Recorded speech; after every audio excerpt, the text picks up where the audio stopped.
Let's take a Winston break. That's it! Winston is the one filter cigarette that delivers flavor 20 times a pack. Winston's got that filter blend. Yeah, Fred. Filter blend makes the big taste difference, and only Winston has it. Up front where it counts. Back in the day, for a brief shining moment, cavemen and dinosaurs were the 16-bit flavour of the month. We had Joe and Mac, Big Nose the Caveman, Congo's Caper, Dino City, Chuck Rock. What the fuck? Anyway, the point is, the world was crying out for a Flintstones game. The series debuted in 1960 to huge popularity. It was the first primetime animated cartoon, and is still enjoyed by millions today, probably for some reason. Plenty of video games were produced to cash in, and I'm going to look at some of them today. The Flintstones, the rescue of Dino and Hoppy for the Nintendo Entertainment System, released in 1991. This seems to take place in the era when the show had gone down the shitter, so they brought in an alien called the Great Gazoo, who only Fred, Barney, and the kids, and pretty much most of the cast could see. Dino and Baba Louie from the Quick Draw McGraw show have been kidnapped by a fucking psychotic-looking murderer. Well, it won't surprise you to learn that it's a side-scroller because, I mean, it's a licensed NES game, or a licensed 8-bit / 16-bit game at all. But it's not too bad. I mean, as you can see, it's quite good-looking for an NES game. It's colourful and it uses pretty broad, decent palette, or at least it manages to mix up the colours in such a way that it doesn't look as limited as quite a few NES games do. Kind of weird that Fred goes around bashing everything in the head with a club, though get used to that because that seems to be his primary method of offence in the games I'm going to cover today. No sign of Barney, but to be honest I didn't get very far because it's quite surprisingly difficult. I died a few times recording this footage, especially against the boss who was a gigantic anus. I don't understand how you're supposed to, how a child would have the patience for it, but I guess, like, back in the day I did beat some outrageously difficult games. I mean, I think we all did. We got through the Mega Man games, didn't we? And they're pretty tough. They're pretty tough. Anyway, it's not bad. It's a pretty good first effort. The surprise at Dinosaur Pig is its sequel, released in 1993, but only released for rental to Blockbuster Video, so it's actually one of the rarest NES games to get a hold of. Luckily I was able to locate a copy on some ROM site ages ago because, come on, I mean, for Christ's sake, you know, I don't have that kind of money. Anyway, the main difference in this game is that A, the background is as garish as absolute fuck, and you can play as Barney, which is all anyone's ever wanted to do since the advent of video games, when they produced, for example, Space War. Professor whatever his name is came over and just said, look, I like what we've got here, I think it's going to revolutionise entertainment, but where's my Barney Rubble at? The plot of this one is that Fred is a grotesquely negligent father and allows Pebbles to escape to go who knows where, might have been abducted by, I don't know, some kind of stone version of, like, Fred West, I don't know. Anyway, it's another standard platform fare. It's not that different from the previous game, although Barney has some really awkward controls for clinging on and climbing up things that don't really work as well as they ought to. It's quite frustrating. But at least it adds a little bit of gameplay variation when you're switching characters. And this bit's a bit like Donkey Kong. That's about all I've got to say about this one. Now let's look at something shit. Just listen to this sampled speech. It sets the tone for the entire experience. This is the Flintstones for the Sega Master System. It's a conversion of an earlier Flintstones game, I believe from 1989, which was released on the Spectrum, Commodore 64, that sort of thing. Home computers, basically. It is a piece of shit. I can't even begin to tell you how bad it is, but I'll try. Level 1, you have to paint a cave wall. Who would get hold of a license, or even the notion to make a video game and think, you know what would be fun for, like, the players is if they have to paint a wall, and while they're painting the wall, their stupid kid keeps getting up and ruining what they've already done. They have to keep applying paint to the paintbrush while juggling this kid and moving this ladder around and, oh, who knows what else. This is level 1. This is, like, how they introduced the game to you. Even Fred looks like he's going to kill himself. Look at him. Look, Jesus Christ. It's obnoxious beyond reason, I hate it, and I did not progress beyond this point, because why would I when I mean, maybe the rest of the game is like Bangai Spirits or something, I mean, but I'll never know, because they front-loaded it with some DIY. Fuck off. This is the Flintstones Kingroc Treasure Island 1992 release for the original brick Game Boy, and it's a pleasant surprise actually.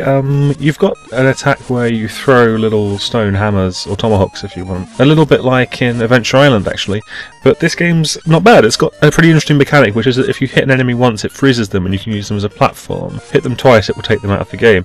It's a really enjoyable little handheld game. The graphics don't blur too much. It's it's clear, it's well presented, and there's some interesting little puzzles and ideas, hidden secrets based around this mechanic of knocking out the enemies and using them as platforms. I rather like it. It's one of those things where if I received it as a kid I would not be disappointed with it. It's not Super Mario Land, but very few handheld games are. So yeah, I give this one a thumbs up. Treasure of the Sierra Madre. This is a very bizarre little game. This is for the Super Nintendo, of course. It's built around an out-of-place, annoying board game framing that it has, which is just, I don't understand why it's in there. Basically, you alternate between Fred and Barney, you roll a dice which you only seem to get 1 or 2 in the time that I spent playing it, and every space is like either a short little level or some kind of mini-game or bonus room. It's got really rigid controls, which means it feels weird to play. It's bizarre. The levels are sort of based more around gimmickry, which isn't so bad, but it's really difficult, and it's hard to get your head around it at all. It's just full of bizarre decisions. There's more moves, like you can flap your arms in mid-air to stay, sort of give yourself some hang time, or you can climb up trees and stuff. It's not necessarily bad, it's just really bizarre. I don't understand why they chose the framework that they did. I don't know why they wouldn't just make a traditional platform. I mean, I suppose they could be applauded for doing something different, but it's in Moon language. Okay, fair enough. Now we get into licenses within licenses. Licenseception. You remember this god-awful shit? Yeah, they made a live-action Flintstones movie with John Goodman playing Fred Flintstone, Rick Moranis playing Barney Rubble. Now, nobody wanted it, but it's happened. Of course, they've made tie-in video games to go with it, one for Super Nintendo and one for Game Boy. I'm going to take a fleeting look at them because they are quite upsetting. Oh god. The Flintstones, based on the movie for Super Nintendo, in which you play as terrifying digitized face Fred Flintstone John Goodman. It is not a very good game, although it's got some really great use of parallax scrolling in the background there. And surprisingly, the music is superb. I can't really give a great demonstration of it here, but if you YouTube Flintstones Super Nintendo Ocean music, you will find some pretty good atmospheric stuff for the SNES. Anyway, it's a bog standard platform game which I could not be asked to get anywhere in, not even in the interest of producing an excellent journalistic video. I just don't give a shit, I'm sorry. Oh, this is the version for the Game Boy, and the nicest thing I can say about this is I've played worse 2D movie-based platformers. There's nothing about it that stands out apart from that horrible looking sprite that you play as. There's a level later in the game where you actually can jump on babies just forever as Barney Rubble, and that's hilarious, but unfortunately I didn't get any footage of it because that would require me to play the game for around 10 minutes, and I wasn't prepared to do that. I'm very sorry. Anyway, the game sucks.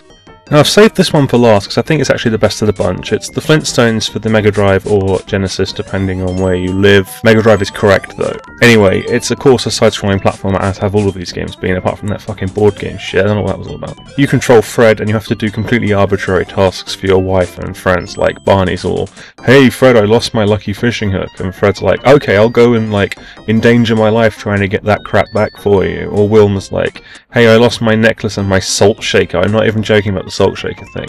And Fred's like, "Yeah, okay, I'll just go trek off through dangerous dinosaur-infested wilderness to try and freaking get your salt shaker back." You know what? He's a loyal husband, and sorry, I got wistful for a second there. This is a pretty great game. It has a weird arcade style to it. Each level is divided up into smaller sub-levels, each of one of which tends to focus on a particular gimmick.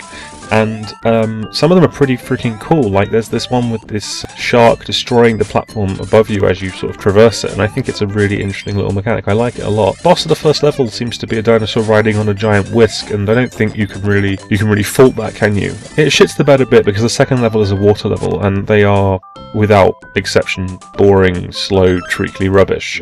So that it's not the worst water level I've played, but that isn't saying much. I recommend you check this one out. It's a rather solid game with lots of enjoyable little things to discover, nice set of secret areas and set pieces, and it's good. Play it. And that concludes my look at the Flintstones games. Like the show, they're a mixed bag. They've got some quaint looks to them. They're not really all that funny, but you look back on them kind of fondly. They're generally kind of a solid lot, apart from that Master System game, which was terrible. I mean, none of them really infuriated me other than that one. So yeah, it's worth checking out some of the ones that you may have seen here that you've liked the look of. I'd start with the Mega Drive one. Anyway, thanks for watching, and we'll be back soon with either Donald Duck or Arnold Schwarzenegger. I haven't decided.